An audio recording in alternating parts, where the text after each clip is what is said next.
अस्सलामुअलैकुम नाज़रीन, मैं हूँ फ़याज़ अहमद अपने चैनल फ़याज़ अहमद तज़िया के साथ। नाज़रीन, आपसे ये गुजारिश है कि मेरे चैनल को सब्सक्राइब करें और बेल आइकन का बटन दबाएं।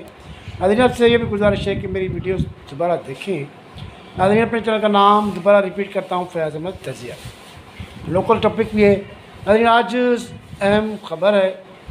आज सुप्रीम कोर्ट में नए चीफ जस्टिस की शुरुआत हुई थी। उसने आज केसेस सुने और उसके बाद दोपहर को फुल कोर्ट का इजलास हुआ इंतज़ामी हवाले से। तो उस हवाले से हम खबर दें कि फुल कोर्ट के इजलास में एक अहम चीज़ हुई कि जो है सारे जजेस बैठे हुए थे और जस्टिस मंसूर शाह साहब जो उम्रे पे गए हैं वो भी वीडियो लिंक पर मौजूद थी। तो इस हवाले से ये हुई कि फुल कोर्ट तो हो गई। फिर प्रैक्टिस एंड प्रोसीजर के हवाले से चीफ जस्टिस ने जस्टिस मुनीब अख्तर को और जस्टिस मंसूर शाह को नाम दे दिए हैं वो बैठने के। इस हवाले से बताएं कि पहले काजी फ़ायज़ ईसा के ज़माने में जस्टिस मुनीब अख्तर जो थे वो और जस्टिस मंसूर शाह वो काजी साहब को, क्योंकि सीनियर थे ये दोनों, तो बहुत परेशान कर रहे थे। फिर आगे चलकर मुनीब अख्तर ने जवाब दे दिया था। फिर जस्टिस काजी फ़ायज़ ईसा साहब ने तो और जज बिठाए थे जस्टिस अमीनुद्दीन को, और जस्टिस मंसूर शाह वो नहीं बैठते थे और वो एतराज़ करते थे। तो इस हवाले से यहाँ वो बैठ चुके हैं। तो अब ये देखिए नाज़रीन कि अब ये जो चीज़ चल रही हैं तो इससे ये होगा कि ये नज़र आ रहा है कि हुकूमत और जजों में के बीच में पड़ा फिर से शुरू होगा और फिर वही मसले होंगे, क्योंकि PTI भी जो है वो भी जुडिशल कमीशन में बैठने का ऐलान कर चुकी है। तो इस हवाले से जजेस भी, ये दोनों सीनियर जजेस जो हैं वो रिटायरमेंट भी नहीं हो रही। हालांकि अल्लाह ताला ने कहा था कि आप रिटायर हो जाएं, मगर वो रिटायर भी नहीं हो रहे।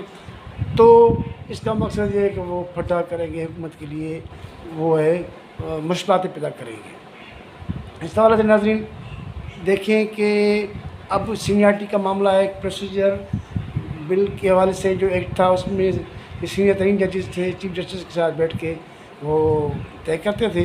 अब सीनियर तरीन जजेस तो ये दोनों हैं सीनियर जज, मगर नए चीफ जस्टिस के बनने के बाद अब हुकूमत चाह रही है कि सीनियरिटी लिस्ट जो है बनाएं जस्टिस आफरीदी से, और जो दोनों हो गए वो सुपरसीड हो चुके हैं।